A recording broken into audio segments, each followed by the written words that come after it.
Hello students. पिछले lecture में हमने जीएसटी रिटर्न में भरे जाने वाले डिफरेंट फॉर्म्स के बारे में आपको जानकारी दी थी कि वो भरने की डेट क्या है, मंथली भरना है, क्वार्टरली भरना है, एनुअल भरना है, उसके बारे में बताया था। अब एक एक फॉर्म्स की डिटेल जानकारी आपको इस लेक्चर में आपको दी जा रही है। Details of various type of GST forms. GSTR1 GSTR1 is a return from the content detailed information of all outward goods and services that are undertaken by the normal registered taxpayer as per GST law. जो normal tax pair है, normal registered dealer है, उसको GSTR1 भरना है और उसमें उसको क्या इन्फॉर्मेशन देनी है, उसमें आउटवर्ड गुड्स और सर्विसेज जो उसने दूसरों को सप्लाई दी है, दूसरी जगह सप्लाई भेजी है, उसकी पूरी सूचना इसमें पढ़नी है। क्या क्या चीजें भरेंगे इसमें? GSTR1 content details of invoice, debit notes, credit notes and revised invoice for outward goods and services। सारे जो जितने भी इन्वॉइसेस हैं उनकी डिटेल सूचना इसमें भरनी है। डेबिट नोट, क्रेडिट नोट जो इशू हुए हैं उसकी सूचना भरनी है, और किसी इन्वॉइस को अगर रिवाइज करने की जरूरत हुई तो वो रिवाइज्ड इन्वॉइस आपको इसमें सबमिट करना है, दिखाना है, भरना है। The return is filed monthly by the 10th of the next month. अगले महीने की 10 तारीख तक इस रिटर्न को आपको फाइल करना है, लेकिन कमिश्नर ऑफ जीएसटी इसकी डेट को आवश्यकता के अनुसार एक्सटेंड कर सकता है। GSTR2 in contrast of the GSTR1, GSTR2 is the form which contain the detailed information about the inward supply of the goods and services। जिस तरह से GSTR1 में आउटवर्ड सप्लाई के बारे में जानकारी दी गई थी, भरी जानी थी, उसी तरह से GSTR2 में डीलर की इनवर्ड सप्लाई के बारे में जानकारी आपको इसमें भरनी है। उसने क्या क्या गुड्स प्राप्त किया है, क्या क्या सर्विसेज उसने प्राप्त की है, उसकी सूचना GSTR2 में आपको भरनी है। It contain detail purchase made by the tax pair from both registered and unregistered tax persons along with information debit and credit note. इस GSTR2 में किसी भी रजिस्टर्ड डीलर ने जो भी गुड्स एंड सर्विसेज परचेज की है, प्राप्त की है, उसकी सूचना इसमें भरनी है। चाहे आपने वो जो सर्विसेज प्राप्त की है, जो गुड्स प्राप्त किया है, सप्लाई प्राप्त की है, वो रजिस्टर्ड डीलर से प्राप्त की है, चाहे अनरजिस्टर्ड टैक्स पेयर से प्राप्त की है, सबकी सूचना आपको इसके अंतर्गत भरनी है। इसकी ड्यू डेट अगले महीने की 15 तारीख तक आपको इसको जमा कराना है। इसमें चेंजेज, फाइलिंग वगैरह जो भी आपको करनी है 11 से 15 तारीख अगले महीने के बीच में आप कर सकते हैं, GSTR1 की सूचनाओं को देखते हुए। GSTR2A, ये फॉर्म में आपको कोई फिलअप नहीं करना है, ये रीड ओनली डॉक्यूमेंट है जो GSTR नेटवर्क पर आपको ऑटो जनरेट होगा। इस ऑटो जनरेशन में जो सूचनाएं विभिन्न प्रकार के डीलर्स ने GSTR1 में भरी है, उसके आधार पर ये GSTR2 तैयार होगा और उसमें वो सूचनाएं दी गई होगी। This is read only document that get auto populated as and when the seller file GSTR1. Thus, GSTR2A enabled the buyer to verify details submitted by the seller.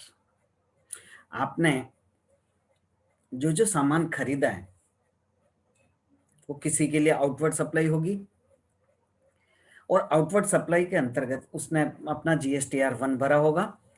उस GSTR1 के आधार पर आपका ये GSTR2A ऑटो जनरेट होगा, जिसमें आपसे related जो जो गुड्स थे, आपने जो जो परचेज की है, सर्विस परचेज की है, गुड्स परचेज किया, सप्लाई प्राप्त की है, उसकी सूचना इसमें होगी। The buyer or the recipient also has right to reject, accept, modify or keep pending. इस GSTR 2A को बायर या प्राप्तकर्ता देखेगा, देखने के बाद वो चाहे तो इसको रिजेक्ट कर सकता है, एक्सेप्ट कर सकता है, इसको मॉडिफाई कर सकता है या पेंडिंग रख सकता है फ्यूचर इनवॉइसेस को चेक करने के लिए। क्योंकि ये सब सूचनाएं ऑटो जनरेट होती है जो किसी और के द्वारा भरी हुई होती है, तो आपको ये इसको चेक करना होता है कि सारी सूचनाएं जो आपसे रिलेटेड है इसमें दिखाई हुई है वो सही है या उसको मॉडिफाई करने की आवश्यकता है या रिजेक्ट करने की आवश्यकता है, वो आपको इसमें करना होगा।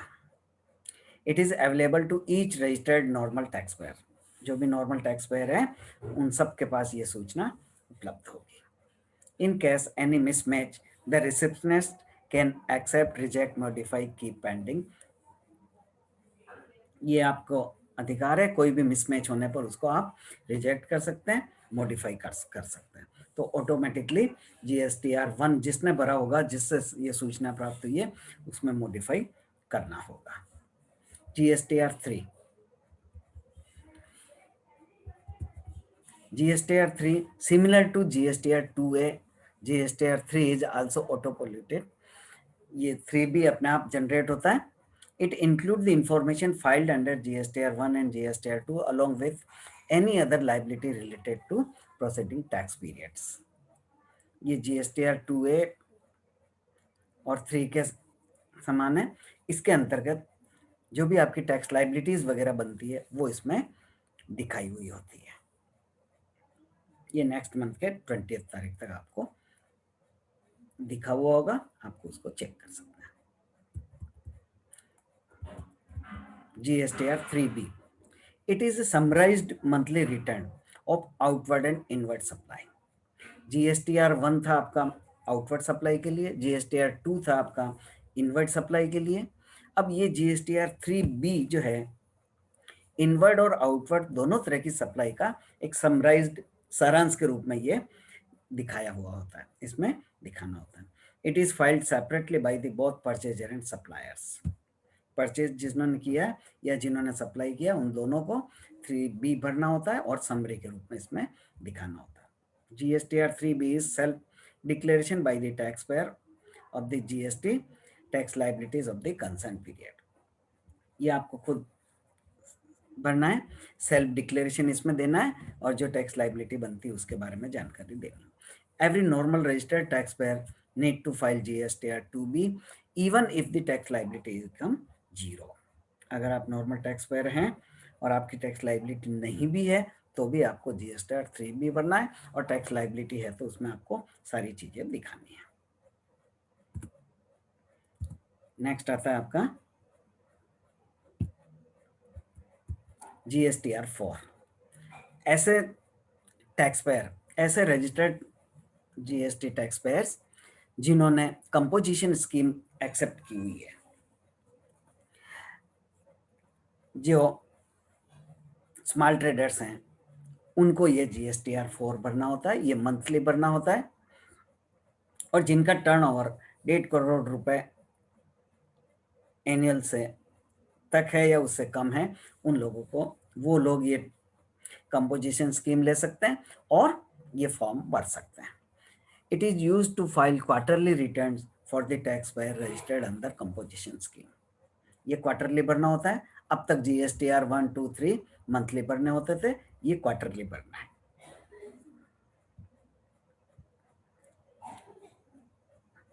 इसमें इनको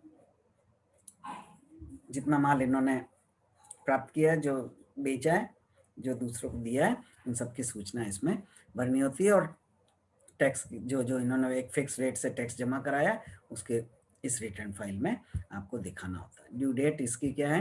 18th of the month of the next quarter, ending 18th of the month of the quarter ending of the next month. GSTR 5, ये form non resident taxable persons के लिए है।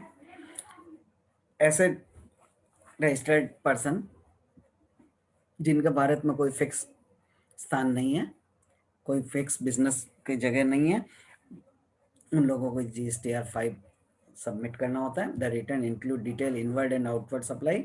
इसी GSTR 5 में ही इनवर्ड और आउटवर्ड सप्लाई दोनों तरह की जो भी सूचना है वो सब इसमें पढ़नी है। उन्होंने जो टैक्स पे किया है उसकी सूचना देनी है, या जो पेबल है वो देना है। Interest for the fees paid, any other amount जो GST से रिलेटेड अमाउंट है वो सब की सूचना आपको इसमें भरनी है।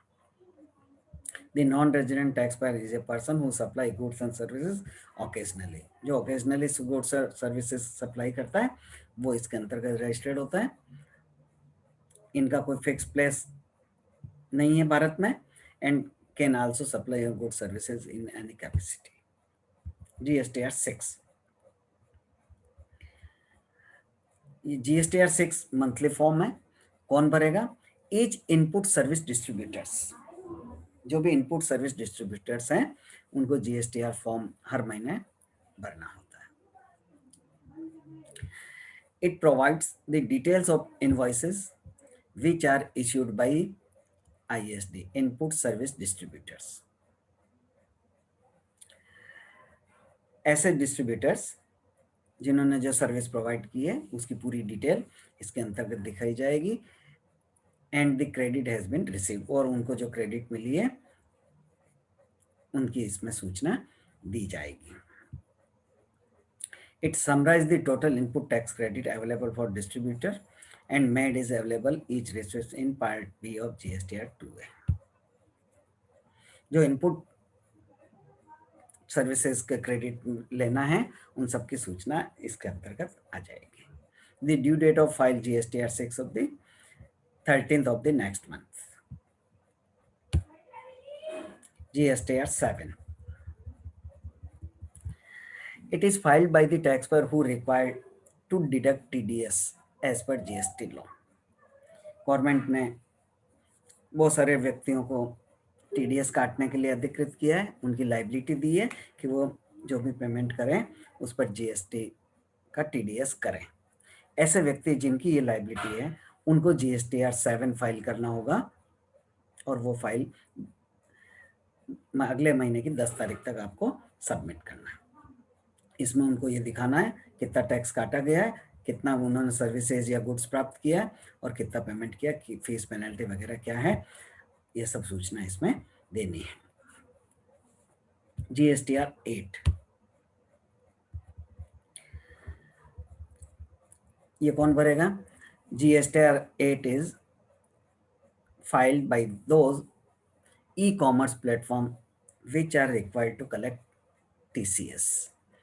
ऐसे ई-कॉमर्स प्लेटफॉर्म जिनको TCS कलेक्ट करने के लिए अधिकृत किया है, उनकी लाइबिलिटी दी है, उन्होंने कितना टैक्स TCS कलेक्ट किया है, किस किस से किया है, क्या क्या सर्विसेज प्रोवाइड की, उन सब की सूचना इस GSTR 8 में भरनी होती है। Under this form operators can also make changes in information filed by the supplies in previous statements. The due date of this return is 10th of the next month। ये सब सूचना उन्होंने इसमें आपको भरनी है। GSTR 9,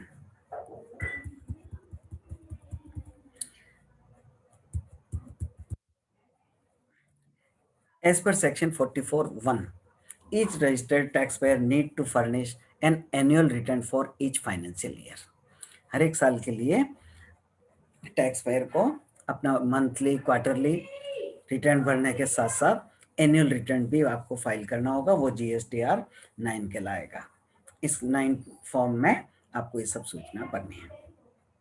इसमें क्या क्या भरना है पूरे साल भर का?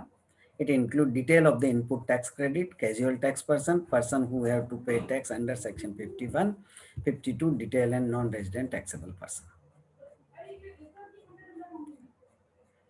ये सब लोगों को ये एनुअल रिटर्न आपको फाइल करना है। In case registered person has zero tax liability, a nil annual return to be filed। अगर कोई रजिस्टर्ड डीलर जिसकी टैक्स लाइबिलिटी 0 है उसको भी ये एनुअल रिटर्न निल रिटर्न के रूप में फाइल करना होगा, लेकिन फाइल उसको करना होगा। इसकी लास्ट डेट है फाइनेंशियल ईयर खत्म होने के बाद, अगले 31 आने वाले 31 दिसंबर तक इसको आप फाइल कर सकते हो। GSTR 9A, ये भी एक एनुअल रिटर्न है जो कंपोजिशन स्कीम ऑप्ट करने वाले व्यक्तियों को इसको फाइल करना होगा। कंपोजिशन स्कीम वाले को चारों क्वार्टर का 4 रिटर्न फाइल करने होंगे और 5वां ये एनुअल रिटर्न के रूप में इसमें फाइल करना होगा। इसमें आपको पूरे साल भर की tax paid, tax refund, inward outward supply, late fee इत्यादि इन सब इनपुट टैक्स क्रेडिट इत्यादि सब के संबंध में आपको जानकारी देनी होगी। ड्यू डेट इसकी 31 दिसंबर होगी। GSTR 9B, e commerce platform जिनको टैक्स कलेक्शन की सुविधा दी है, लाइबिलिटी दी गई है, उन लोगों को ये GSTR 9B एनुअल रिटर्न के रूप में आपको भरना होगा। 31 दिसंबर उसकी लास्ट डेट होगी। इसी तरह से GSTR 9C, each registered person with annual turnover of ₹2 crore and more need to get their account audited by a chartered accountant or a cost accountant. Besides, the user also need to submit the audited copy of accounts, annual return and reconciliation statement. चलिए sir, ऐसे व्यक्ति जिनका annual turnover 2 crore रुपए या उससे ज्यादा है, उनके लिए जरूरी है कि वो किसी चार्टर्ड अकाउंटेंट या कॉस्ट अकाउंटेंट से अपने बुक्स को ऑडिट करवाएं। ऑडिट करने के बाद अपना एनुअल रिटर्न फाइल करें, जो GSTR 9C में करना होगा, और इस फाइलिंग के साथ उसको ऑडिट रिपोर्ट भी सबमिट करनी होगी। उसके साथ आपको reconciliation statement submitted by the GSTR 9C, एक रिकंसिलेशन स्टेटमेंट भी आपको फाइल करना होगा सारी सूचनाओं को मिलान करते हुए, और इसकी डेट भी वही 31 दिसंबर में होगी। GSTR 10,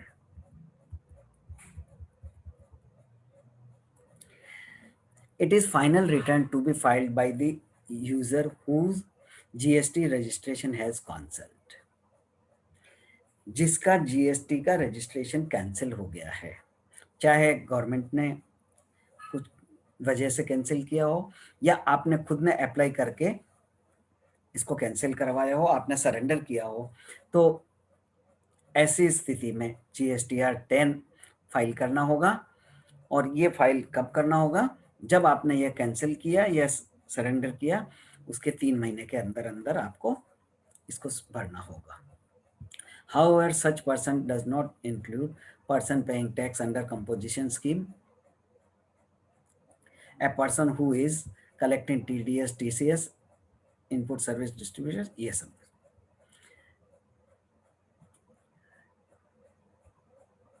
लेकिन जिन अभी हमने कहा जिनका रजिस्ट्रेशन कैंसिल हो गया है उनको ये फाइल भरना है, लेकिन इन पर्सन्स को छोड़कर जिनको ये सबमिट नहीं करना है, जो कंपोजिशन स्कीम के व्यक्ति हैं, जिनको TDS, TCS कलेक्ट करना है, इनपुट डिस्ट्रीब्यूटर है, ये सब व्यक्ति। The main intent of this return is to make sure that the taxpayer has paid off all outstanding tax liability.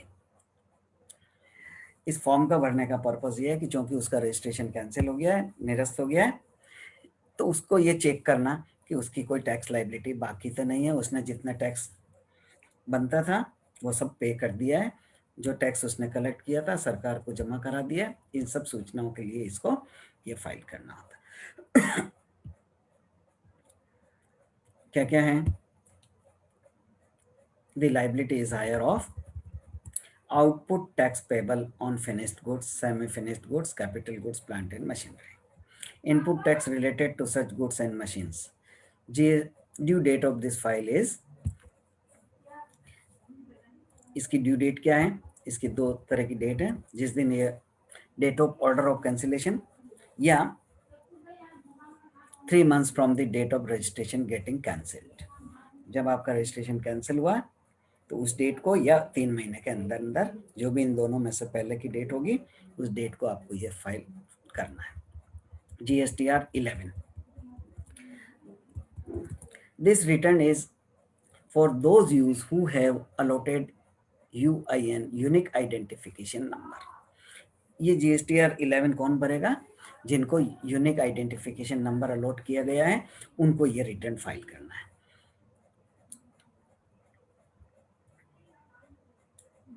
UIN is issued to the registered person to claim tax refund of GST paid on the purchase of goods and services. ये जिनको GUN number दिया है, ये form भर के वो अपना tax refund करवा सकते हैं। किसको UIN नंबर दिया जाता है? The organization who can get UIN number are a consulate or embassy of foreign countries, जो विदेशी दूतावास के व्यक्ति हैं, उनसे संबंधित व्यक्ति ये अपना यूनिक नंबर प्राप्त कर सकते हैं और इनके द्वारा जो भी सामान सर्विसेज प्राप्त किए गए हैं और उस पर जो इन्होंने टैक्स चुकाया है वो रिफंड प्राप्त कर सकते हैं। कॉन्सुलेट और एम्बेसी हो गया। Multilateral financial institutions, organisations of United Nations, जो यूनाइटेड नेशन से संबंधित फाइनेंशियल इंस्टीट्यूशंस हैं, ऑर्गेनाइजेशंस हैं, जिनका नोटिफिकेशन दिया गया है, वो इसको भर सकते हैं। Specialized agencies of United Nations और any other class of user और पर्सन में be specified by the commissioner. Generally जो विदेशी दूतावास हैं, विदेशी व्यक्ति है, विदेशी इंस्टीट्यूशंस है, जो ऑर्गेनाइजेशन यूएनओ से संबंधित है, उनके व्यक्ति यदि संस्था द्वारा भारत में कोई परचेज किया जाता है तो टैक्स और चुकाया है तो उसको रिफंड करने का प्रोविजन इसके अंतर्गत दिया गया है। इसको फाइल करने की लास्ट डेट है, the due date of filing GSTR 11 is 28th of the next month in which UIN number hold received inward supplies. जिस महीने में इन्होंने कोई इनवर्ट सप्लाई प्राप्त की है, कोई सामान लिया है और जिस पर इन्होंने टैक्स चुकाया है, उस महीने में के बाद अगले महीने में 28 तारीख तक इनको ये फॉर्म भरना होगा और इस फॉर्म को भर के वो अपना रिफंड प्राप्त कर सकते हैं। अभी तक हमने जो देखा, विभिन्न प्रकार के फॉर्म्स हैं, उनके भरने की अपनी अपनी एक स्पेसिफाइड डेट दी हुई होती है, उस तारीख तक उन फॉर्म्स को सबमिट करना होता है। लेकिन यदि कोई व्यक्ति अपना रिटर्न उस निर्धारित तारीख तक या उससे पहले सबमिट नहीं करता है तो उसको लेट फाइलिंग के लिए पेनल्टी और इंटरेस्ट चुकाना होगा। क्या क्या रहे? GST return filing mandatory to all taxpayers who where they are normal taxpayer registered under normal scheme or registered as composition scheme. File the return on time attract penalty. Penalty कितनी लगेगी? A penalty of ₹100 per day is levied in case of delay of return of each Central Input Service Tax Act. आपने कोई भी return late file किया है तो ₹100 per day आपको penalty चुकानी होगी। Thus the effective late fee is ₹200 per day. देखिए, delayed in case delayed return each central goods service tax and state goods service tax. Yes. देखिए, कोई भी तरह का आपका रिटर्न फाइल जो आप करते हैं, दो तरह के टैक्स इन्वॉल्व हैं, एक CGST, एक SGST। दोनों के अपने रिटर्न्स इसमें शामिल होते हैं। आपको हर एक रिटर्न के लिए ₹100 पर डे पेनल्टी लगेगी। इट मीन्स आपको दोनों तरह के रिटर्न के से संबंधित सूचनाओं के लिए 200 पर डे पेनल्टी लगेगी, जो पर डे के हिसाब से आपको पे करनी होगी। However, the maximum late fee is limited to 5,000. In the case of IGST, there is no. In the case of IGST, there is not late fees. जो CGST और SGST से संबंधित सूचना है उसमें ₹200 पर डे पेनल्टी देनी होगी, लेकिन मैक्सिमम पेनल्टी की लिमिट 5,000 दी गई है। इसी तरह से IGST के अंतर्गत अगर कोई सूचनाएं हैं तो उसकी कोई लेट फी आपको नहीं देनी। In addition to late fee, interest at the rate of 18% per annum is also to be paid on the amount of tax for that period. The period for the calculation of interest will start from the next day of the due date. अगर आपने कोई tax भी बकाया है तो उसके ऊपर आपको 18% पर एनम के रूप से इंटरेस्ट भी आपको पे करना होगा। Thank you.